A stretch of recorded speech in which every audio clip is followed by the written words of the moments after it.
গাজীপুরের কালিয়াকৈর উপজেলা প্রাণী সম্পদ দপ্তর ও ভেটেরিনারি হাসপাতালে পশু চিকিৎসার গুরু দায়িত্ব পালন করছেন একজন গাড়ি চালক। কি ভুল শুনেছেন? না, ঠিকই শুনছেন।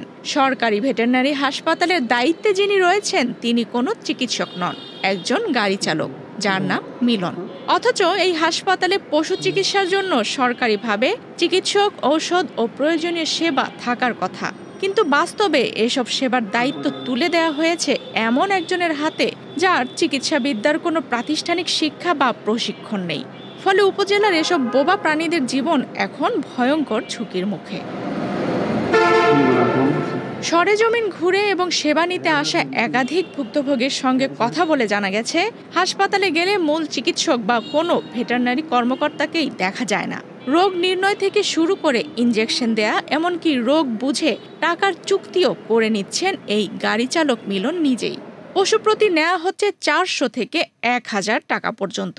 সরকারি ভ্যাকসিন যা 50 টাকায় সরবরাহ করা হয়, তা সেবাকারীদের কাছ থেকে আদায় করা হচ্ছে 200 থেকে 300 টাকায়।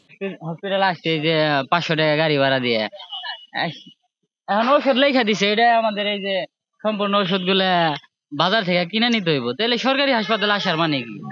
আমরা তো কোনো সেবা ওরকম পাইলাম না ভাই, এটাই আর কি। এই যে গরুটা নিয়ে আসছি, মনে করেন 500-600 টাকা গাড়ি ভাড়া আছে। ওনারা আসতে বলছে, আসছি, ওনারা ওষুধ লেখা দিছে এতটুকু। এখন বাজার থেকে এটা কিনে নিতে হইব আমাদের। এই সরকারি হাসপাতালে আসার তো কোনো ওইরকম আমরা কোনো উপকার পাইলাম না। এটা মানে একটা হয়রানি। আমরা তো বাড়িতে ডাক্তার ফোন করে নিলেও তো এতটুকু পাইতাম। সরকারি হাসপাতালে আসার তো কোনো মানে দেখতেছি না। এটা এই যে ছোট ছোট গুটি উঠছিল, লাম্পিং বলে এটা, এই জন্য 2টা ইঞ্জেকশন দিছে আর বাকি ওষুধ বাইরে থেকে কিন্তু। আর ওষুধ কিনা দিতে বললো, ওষুধ কিনা খাওয়াতে বলছে, বুঝছেন স্যার। আর এখানে নাই।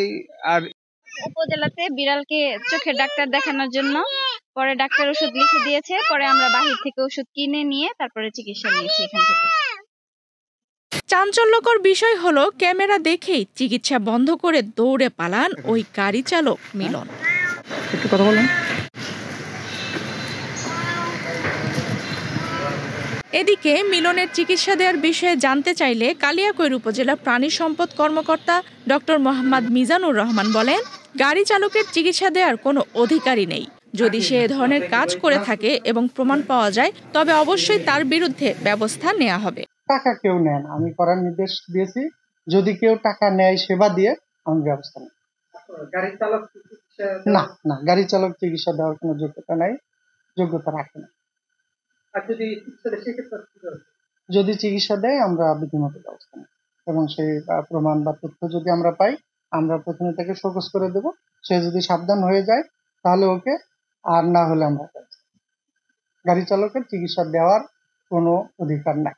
চিকিৎসা দেওয়ার জন্য আমাদের যারা ডাক্তার আছে, ভেটেরিনারি সার্জন, সেই মূলত চিকিৎসা দেওয়ার, আর কম্পাউন্ডার আছে, তারা মূলত ড্রেসিং বা রিলেটেড যে কাজ, চিকিৎসা না, রিলেটেড যে কাজগুলো, ড্রেসিং থেকে শুরু করে নর্মাল যে কাজ, ড্রেসারের কাজ, সেগুলো। না, না, এটা তো করতেই পারে না। আগেই তো বললাম, কোনো ড্রাইভারের চিকিৎসা করার তো যোগ্যতাই নাই, রাইট না, ইথিক্যালি চিকিৎসা করার অধিকার একমাত্র হচ্ছে আমাদের ভেটেরিনারি সার্জন এবং রেজিস্টার্ড ভেটেরিনারিয়ান, ভেটেরিনারি সার্জন এবং উপজেলা প্রাণী সম্পদ কর্মকর্তা, তারা চিকিৎসা দেবে। এদিকে উপজেলা নির্বাহী কর্মকর্তা কাউসার আহমেদ এমন বিষয় সম্পর্কে অবগত নন বলে জানিয়ে বলেন, গাড়ি চালক দিয়ে পশু চিকিৎসা করানো অত্যন্ত দুঃখজনক ব্যাপার। বিষয়টি তদন্ত করে প্রমাণিত হলে যথাযথ ব্যবস্থা নেওয়া হবে। প্রাণী সম্পদ এখানে আমাদের হসপিটাল আছে একটা, মানে পশু চিকিৎসার জন্য পশু হসপিটাল। এখানে এসআইন যে ডক্টর, উনি ছাড়া আর কারোর এখানে সার্জারি করা বা চিকিৎসা করা যেটা বলেন কোনো সুযোগ নেই। তো একজন ড্রাইভার কিভাবে এখানে মানে সার্ভিস দেয় বা এই কাজের সাথে যুক্ত, এটা আসলে বৈজ্ঞানিকভাবে কোনো ব্যাখ্যা নাই। তো আমি লাইব্রেরি চেক অফিসারের সাথে কথা বলি, যদি এরকম কিছু হয় তাহলে তার ব্যক্তিগত দায় হিসেবে এটা গ্রহণ করতে হবে, কারণ এটা ছেলে খেলার কোনো জায়গা না। এটা মানে অপারেশনের রোগীর সাথে কিভাবে ড্রাইভার এখানে কাজ করে। আরেকটা বিষয় হচ্ছে আর্থিক যে বিষয়টা বললেন, সেটা আর্থিক, তার তো অ্যাসাইনমেন্টই নেই এখানে কাজ করার, আর্থিক তো পরের হিসাব। তো এরপরে যদি সে কারোর কাছে আর্থিক নিয়ে থাকে, আমাদের কাছে প্রুফ যদি আপনারা একটু সরবরাহ করেন, আমরা তদন্ত করে বিষয়টা দেখি, তাহলে তার ক্ষেত্রে আমরা বিভাগীয় ব্যবস্থা নিয়ে কোনো রিকমেন্ডেশন করি।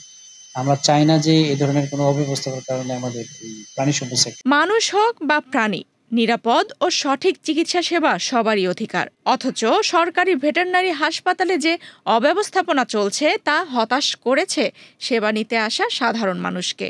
এখন তাদের একটাই প্রত্যাশা, প্রাণী সম্পদ দপ্তরে ফিরুক সুশাসন ও জবাবদিহিতা, আর যেন কোনো বোবা প্রাণী অবহেলা ও অনিয়মের কারণে ঝুঁকির মুখে না পড়ে।